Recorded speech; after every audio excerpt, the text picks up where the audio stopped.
ሰላም አድማጮቻችን እንዴት ናችሁ?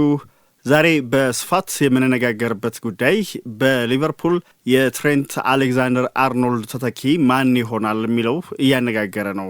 የአርኖልድ መልቀቅ፣ የቀኝ መስመር ተከላካይ ስፍራ መተካት ጉዳይ ለነገ የማይተው ስራ ይመስላል። አሁን የሊቨርፑል የምልመላ ዲፓርትመንት ከወዲሁ የትሬንት አሌክዛንደር አርኖልድ ተተኪ ማን ሊሆን ይችላል የሚለውን እያጤኑት ነው የሚገኙት። ምክንያቱም በመጪው ክረምት ከአንፊልድ የመለያየቱ ነገር አሁን እርግጥ እየሆነ የመጣ ይመስላል።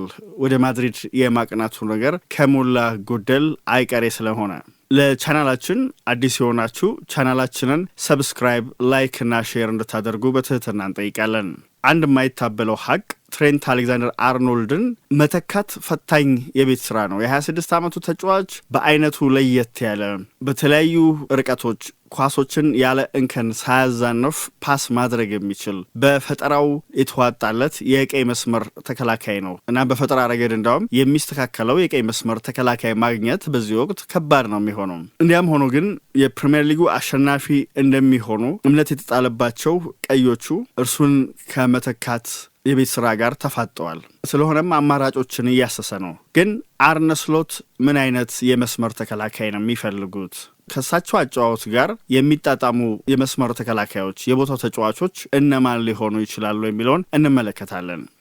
አርነ ስሎት ከቀይ መስመር ተከላካያቸው ምን ይፈልጋሉ? መመለስ ያለበት ጥያቄ ነው። በሊቨርፑል የቀድሞው አሰልጣኝ የርገን ክሎፕ ስር አሌክዛንደር አርኖልድ ሚናው በተለያየ ጊዜ እየተቀያየረ ሲመጣ ተመልክተናል። መጀመሪያ ሰሞን በሳቸው ስር መስራት እንደጀመረ የሜዳውን ጠርዝ እያካለለ ላይታች የሚል ቶሎ ክሮሶችን የሚያደርግ የመስመር ተከላካይ ነበር። በኋላ ላይ በጥልቀት ወደ አማካይ ክፍሉ ሰብሮ እየገባ በአማካይ ክፍል ሊቨርፑል የተጫዋቾች ቁጥር ብልጫ እንዲኖረው እንደዚሁም ኳስ መስርቶ የሚወጣበትን መንገድ የሚያፋጥን የሚያሳልጥ አይነት ተጫዋች ሆኖ ተመልክተነዋል።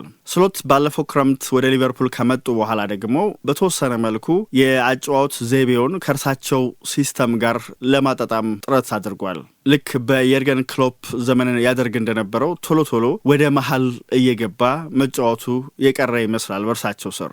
በዋናነት የእሱ አስተዋጽኦም ሆኖ የተመለከትነው በሆላንዳዊ አሰልጣኝ ስር የሊቨርፑልን የኳስ ምስረታ ሂደት ማፋጠን ነው። በተለመደው የቀኝ መስመር ቦታው ላይ ሆኖ በተወሰነ መልኩ ግን ከተከላካይ መስመር ተጫዋቾቹ የተወሰኑ ሜትሮችን ወደፊት ጠጋ ብሎ በመቆም የኤል ቅርጽ እንዲሰሩ በማድረግ ኳስ መስርተው የሚወጡበት መንገድ የተለየ አማራጭ እንዲኖረው አድርጓል። ስለሆነም ሚናው የበለጠ ዲሲፕሊን የሚፈልግ ቦታውን ጠብቆም እንዲጫወት የሚያስገድደው ሆኖ ተመልክተናል። ስለዚህ እርሳቸው ወደ ሊቨርፑል ከመጡ በኋላ ብዙ ጊዜ የሚያሳልፍበትን የሜዳ ክፍል ከተመለከተን የሜዳው ጠርዝ አካባቢ ቆይቶ ነው የምንመለከተው። በተለመደው ሚናው በየርገን ክሎፕ ስር ያደርግ እንደነበረው በአማካይ ስፍራ ላይ ያሳልፍ የነበረው ጊዜ ተገድቦ ተመልክተናል።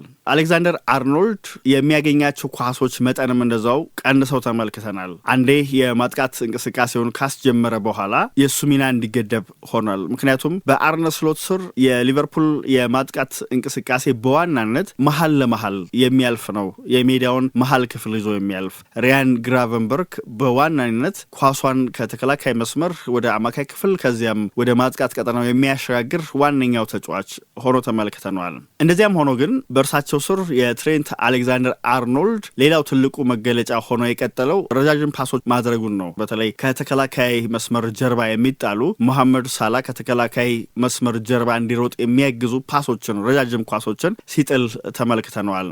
እንዲያውም ከሚያደርጋቸው ፓሶች 1/5 ረጃጅም ኳሶች ናቸው። በእርግጥ በዚህ የውድድር ዘመን የሚያደርጋቸው ክሮሶች መጠን በ90 ደቂቃ ውስጥ ካለፈው የውድድር ዘመን ጋር ሲነጻጸር ዝቅ ብሎም ተመልክተናል። ባለፈው የውድድር ዘመን በጨዋታ ቢያንስ 7 ክሮሶችን ያደርግ ነበር። በዚህኛ የውድድር ዘመን ግን በአማካይ 5.8 ክሮሶች ነው ያደረገው።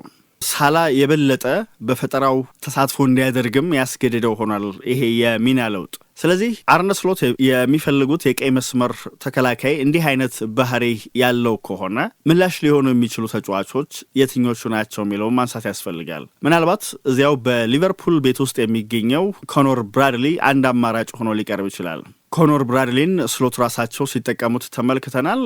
እርሱም ቢሆን በሊቨርፑል ዋና ቡድን ሰብሮ ከገባ ገና 1 ዓመት ገደማ ቢሆነው ነው። የአርኖልድ ተተኪ የመሆን እድል ያለው ተጫዋች መሆኑን የ21 ዓመቱ ተጫዋች በተለያዩ አጋጣሚዎች አሳይቷል። በተለይ አርኖልድ ባልነበረባቸው ጨዋታዎች ቦታውን ሸፍኖ ሲጫወት፣ እንደዚሁም ተቀይሮ በሚገባበት አጋጣሚ ያንን ሲያደርግ ተመልክተናል። ግን ምናልባት የእሱ አንደኛው ችግር ተብሎ ሊጠቀስ የሚችለው በጉዳት ከሜዳ በተደጋጋሚ የሚርቅ መሆኑ ነው። ሌላኛው ምናልባት አማራጭ ሊሆን የሚችለው ካልቨን ራምሴ አንድ አማራጭ ሊሆን ይችላል። 21 ዓመቱ ነው ካልቨን ራምሴ። በስኮትላንድ ፕሪሚየርሺፕ ለኪልማርኖክ ነው በውሰት ተሰጥቶ እየተጫወተ የሚገኘው። በዚህ የውድድር ዘመን ጥሩ ጉዞ አድርጓል።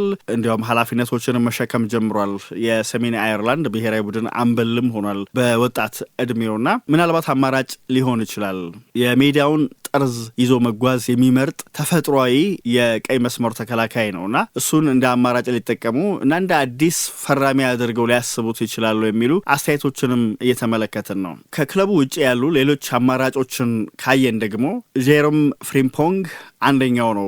ሊቨርፑል አይኑን የጣለበት ተጫዋች በዚህ ወቅት በእግር ኳሱ ዓለም ከሚገኙ የማጥቃት አእምሮ ካላቸው ቀዳሚዎቹ የቀይ መስመር ተከላካዮች መካከል አንደኛው ነው። ሊቨርፑልን ቢቀላቀል የሚመጥን አይነት ተጫዋች ይመስላል። በእርግጥ በዊንግ ባክ ሚና ሲጫወት ነው በተደጋጋሚ የምንመለከተው። ግን ዊንግ ባክ ከመሆን ይልቅ የመስመር ተጫዋች አይነት ግልጋሎት የሚሰጥ ይመስላል። ምክንያቱም ብዙውን ጊዜ በሜዳው የላይኛው ክፍል ነው ሲያሳልፍ የምንመለከተው።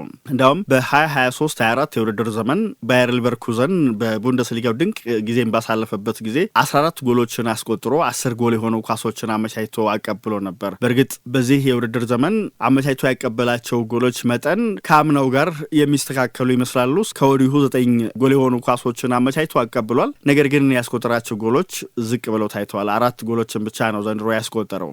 ፍሪምፖንግ አሰልጣኙ የሚፈልጉትን አይነት ክህሎት ያለው ተጫዋች ይመስላል በብዙ መለኪያዎች።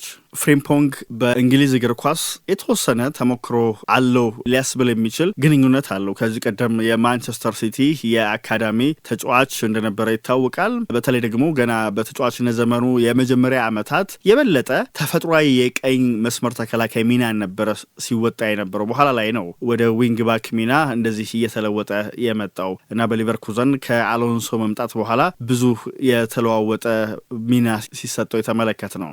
ሌላኛው ምናልባት ሊቨርፑል እንደ አማራጭ ሊይዘው የሚችል ተጫዋች ፔድሮ ፖሮ ይመስላል። የቶተናም ሆስፐሩ ተጫዋች የአጨዋወት ዘይቤውን ከተመለከተን ቁጥራዊ መረጃዎችም እንደሚያመላክቱት ፖሮ ከአሌክዛንደር አርኖልድ ጋር ተቀራራቢ የሆነ ግልጋሎት ለሊቨርፑል ሊሰጥ የሚችል ተጫዋች ነው። በተለይ እድሎችን በመፍጠር ኳስን ይዞ ወደፊት በመሄድ ረገድ ተቀራራቢ የሆኑ ቁጥሮችን አስመዝግቧል። እንዲያውም በዚህ የውድድር ዘመን በፕሪሚየር ሊጉ ከሚገኙ የቀይ መስመር ተከላካዮች መካከል ከትሬንት አሌክዛንደር አርኖልድ በመቀጠል በርካታ ድሎችን የፈጠረው ፖሮ ነው። አርኖልድ 55 ድሎችን ፈጥሯል፣ ፖሮ 44 ድሎችን ፈጥሯል። ስለዚህ በዚህ አስተዋጽኦአቸው ተቀራራቢ ይመስላሉ።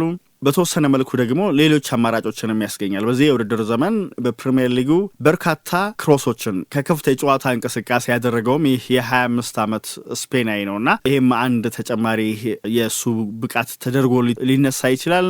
ምናልባት ይሄ ዝውውር ፈታኝ እንዲሆን ለሊቨርፑል ሊያደርገው የሚችለው ነገር የቶተናም በዝውውር ሂደቶች ላይ የሚያሳየው ግትርነት ነው። በጣም ጠንካራ ተደራዳሪ እንደሆነ ይታወቃል ቶተናም እና የሊቨርፑልን ትዕግስት ሊፈታተነው ይችላል ተብሎ ይታመናል። ምናልባትም ደግሞ ሌላኛው አማራጭ የኒውካስል ዩናይትዱ ቲኖ ሊቨርሜንቶ ሊሆን ይችላል።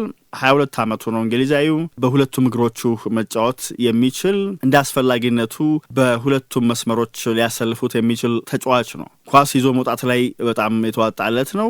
የማጥቃት እንቅስቃሴን ያግዛል። የዚያኛው ያህል ደግሞ በመከላከሉ ረገድም ጠንካራ ነው። በትሬንት አሌክዛንደር አርኖልድ ላይ የሚነሳበት አንደኛው ችግር በመከላከል ረገድ ትንሽ ደከም ይላል የሚል እንደነበረ ይታወቃል። ምናልባት ደግሞ ከነዚህ ከፍ ያለ ቦታ ከሚሰጣቸው ተጫዋቾች በተጨማሪ ሌሎች አማራጮችን መመልከት ካለበት ሊቨርፑል ከወዲሁም ፍላጎት አሳይቷል ተብሎ እየተነገረ የሚገኘው በፖርቶ ተጫዋቾች ላይ ነው። ዦ ማሪዮ 25 ዓመቱ ነው። እንደዚሁም ማርቲን ፈርናንዴዝ 19 ዓመቱ ነው። እነዚህን ሁለት የፖርቶ ተጫዋቾችም ሊቨርፑል በአማራጭነት እየተመለከታቸው ነው የሚሉ መረጃዎች እየወጡ ነው። በመጪው ክረምት ግን የትሬንት አሌክዛንደር አርኖልድ ከሊቨርፑል መለያየት እርግጥ ከሆነ ሊቨርፑል ከነዚህ አማራጮች አንዱ ላይ የግድ መወሰን ይኖርበታል።